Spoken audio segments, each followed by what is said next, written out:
ألا بذكر الله تطمئن القلوب. ہمارے یہاں ٹیپو سلطان شہید رحمت اللہ ہے، بہت لمبی داستان ہے کہ یہاں ہاسپٹل ہے والی ولاس ہاسپٹل، اس میں آئی ہاسپٹل کے سامنے بالکل ایک مندر ہے، اس مندر کا پورا خرچ ٹیپو سلطان شہید رحمت اللہ علیہ چلاتے تھے. اور یہ ہمارے پاس کیا راجا راجیشوری ایک علاقہ ہے، اس کے اندر جو ہے بڑا مندر ہے. ٹیپو سلطان شہید رحمت اللہ علیہ نے ان کو 500 ایکڑ زمین اس مندر کو دی. آج بھی وہ زمین اس مندر کے پاس موجود ہے. تو اس پر جو ہے قسم قسم کی ترکاریاں اور گیہوں اور چاول اگا رہے ہیں، دھان اگا رہے ہیں.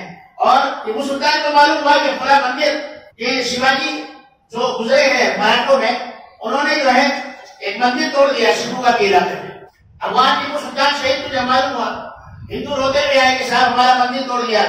ٹیپو سلطان بنفسِ نفیس وہاں گئے اور اس مندر کو جب تک تعمیر نہیں کرایا وہاں سے نہیں ہٹے. پورا مندر تعمیر کرایا، اس کے چلانے کے لیے جائیداد دی. یہ ہمارے مسلم بادشاہوں کے کارنامے.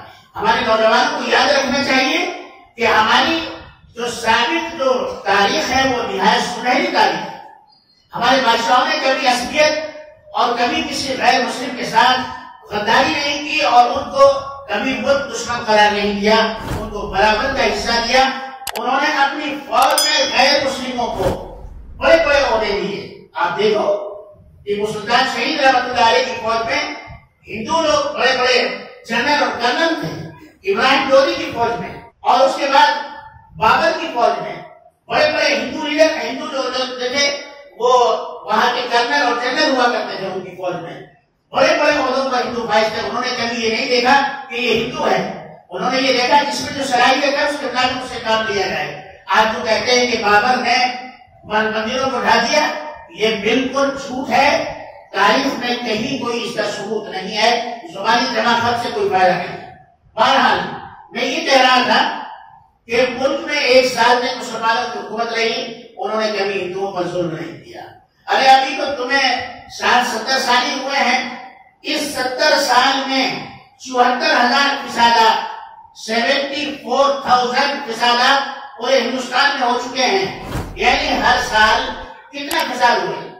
مسلمانوں کی جانوں کا نقصان، مسلمانوں کی مالوں کا نقصان، مسلمانوں کی عورتوں کو بیوہ بنا دیا، بچوں کو یتیم بنا دیا. مسلمانوں نے صبر کیا کہ مسلمان چلتا رہا، اس پر بھی ایسا کچھ کرتا رہا اور کبھی یہ نہیں کہا کہ ہم ملک میں بدامنی پیدا کریں گے. مسلمان ہمیشہ حق کا ساتھ دیتا رہا اور ملک میں شانتی اور امن کا خواہاں رہا. کبھی اس نے اپنے آپ کو کبھی فسادات میں نہیں جھوکا اور جہاں آئے وہاں مسلمانوں نے امن اور شانتی پیدا کی. بہرحال اس کے بعد 200 سال حکومت برٹش گورنمنٹ کی رہی. یہاں انگلینڈ گورنمنٹ 200 سال تک ہندوستان کو غلام بنائے رکھا. انہوں نے مساجد کو شہید نہیں کیا، جبکہ وہ بھی مسلمانوں کے کٹر دشمن تھے. انہوں نے مسلمانوں سے حکومت چھینی تھی.